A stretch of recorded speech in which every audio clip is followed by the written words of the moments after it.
So I want to welcome everyone to our virtual Alzheimer's Caregiver Support Group. So this is our first time that we're doing this virtually. So we're super excited that we're able to share this with our members and even our non-members that are new viewers.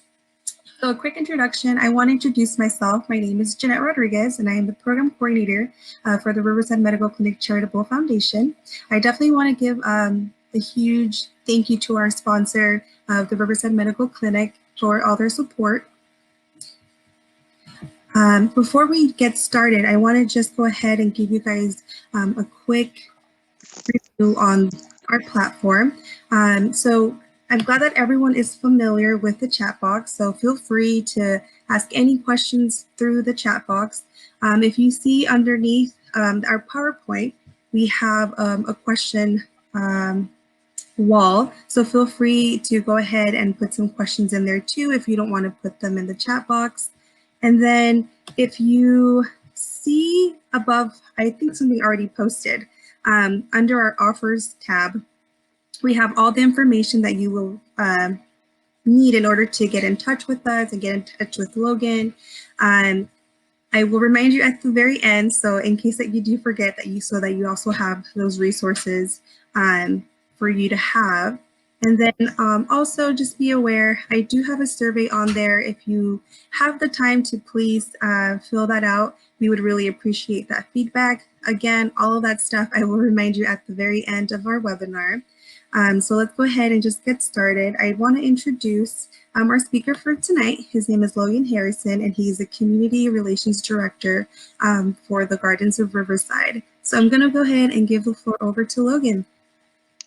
Thank you, Jeanette. So, like Jeanette said, my name is Logan Harrison, and I'm speaking with y'all from the Gardens of Riverside. So I'm just going to go over this PowerPoint with y'all. So just a brief introduction of the PowerPoint. We are going to be talking about what memory care is and different ways to cope with the stress of being a caregiver, and just the ways to cope about being the caregiver burnout. So on this first slide here, so you can see the question here: what is memory care? So a lot of different, when people call in, we get a lot of different questions about what memory care is. So memory care, you can see here, is just a specialized version of assisted living. We are absolutely in no way a nursing home.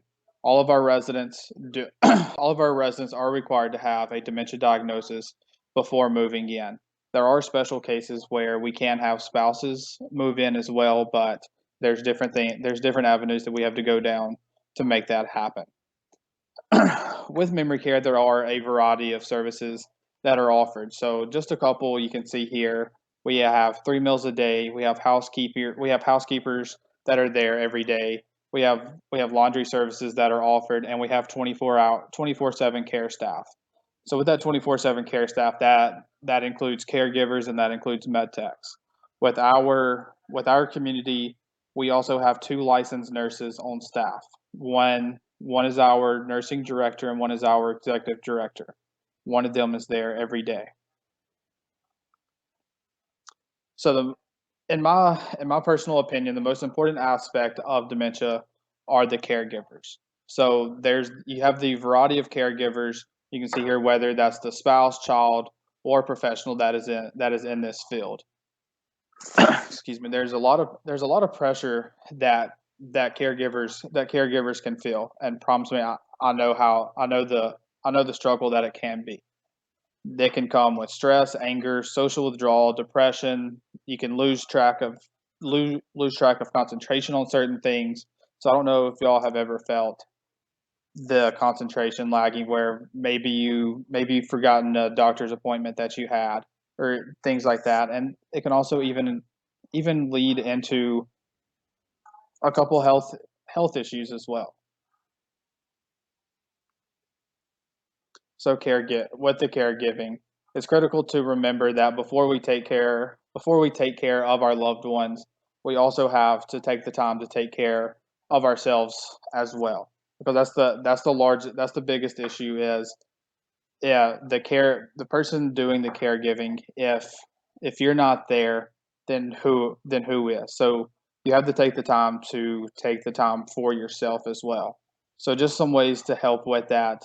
So just some ways to help cope with the stress that this can lead to is find available resources. So I know here in Riverside County, you have the Riverside Council on Aging that they have every resource. They have almost every resource imaginable. If they don't, then they can find it. You have the Alzheimer's Association that can that can assist with that as well, or you have the Alzheimer's.org that can help as well.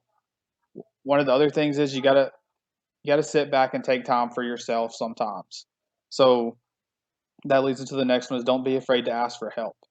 There are times that you need to ask for help, and those two can coincide with each other. Where ask for help so you can take the time for yourself as well, and also use use the relaxation relaxation techniques such as meditation or deep breaths.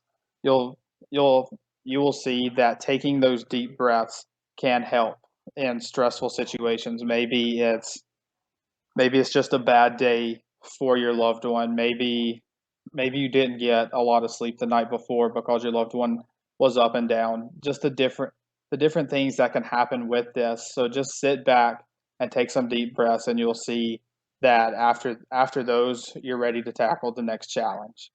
And the last one, get fresh air. That's just with every situation that occurs. Just sit back, go outside, get the fresh air, clear your mind, and then come back into the situation that you have to handle. So one of the things that can help give you a peace that can help you give a peace of mind is may is to make those legal and financial plans. Make sure that you have get a power of attorney put in place or have an advanced healthcare directive. Those two right there are especially in this industry are the biggest things that a loved one can do. Because if there ever comes a time that you need to ask for help, maybe it is doing a respite stay excuse me, doing a respite stay inside of a community. With that, almost any community is going to need a power of attorney. An advanced healthcare directive will kind of coincide with that as well, being so we know exactly what their healthcare wishes are. And one thing that you can really do is don't be afraid to talk about the past with your loved one.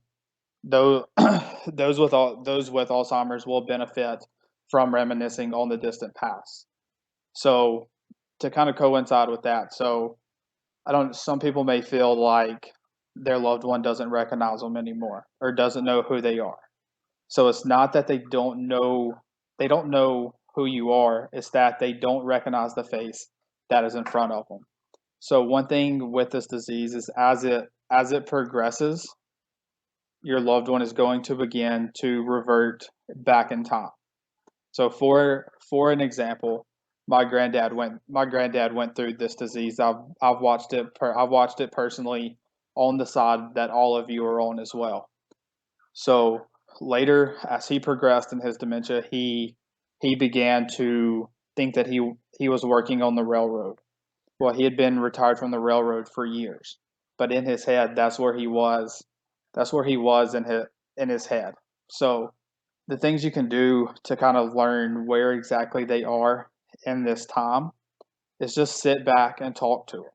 Just talk to your loved one, carry on a normal conversation with them, and you'll most likely be able to find out what part of y'all's lives that they are in. They will drop those different clues as to what happened. They may be talking about your kids being at a younger age and doing different things. They may be talking about they may talk about their careers and different things that they've done in their careers or different things that they've done in their lives. So just kind of pick up on those. One thing that my grandmother did with my granddad was to give her the peace of mind that he did know who she still was that she pinpointed what part of their lives he was in, and she went back and she found pictures of when they were of them then, when she put those pictures in front of him, he was able to point out exactly who she was. So it goes back to the point. It's not that they don't remember who you are. It's that they don't remember. They don't know the face that is in front of them.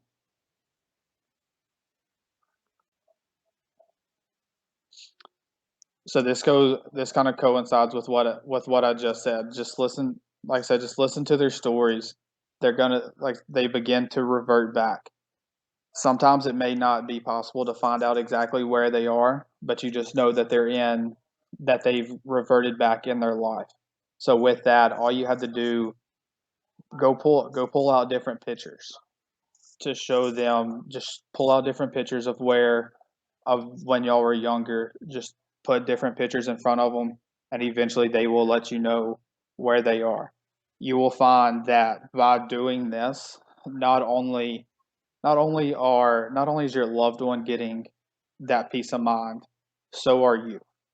You know, you can hold that conversation like you would when y'all were during that time. Say that's 20, 30, 35 years ago. You can talk to them like y'all were that age. And hey, sometimes it may feel nice to be young again.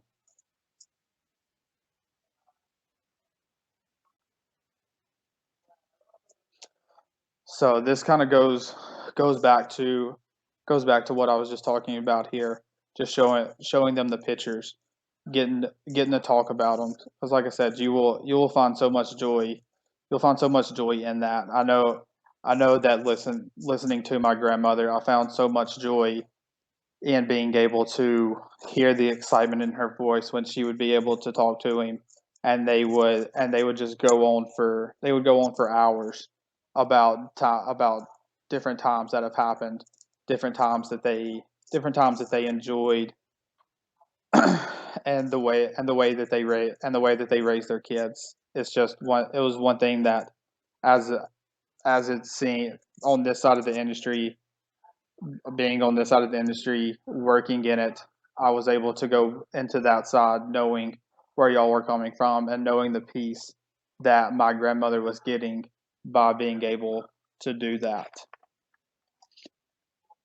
And one thing that I do know, being on both sides of here, it is a lot different. And and I know how difficult it is from both sides.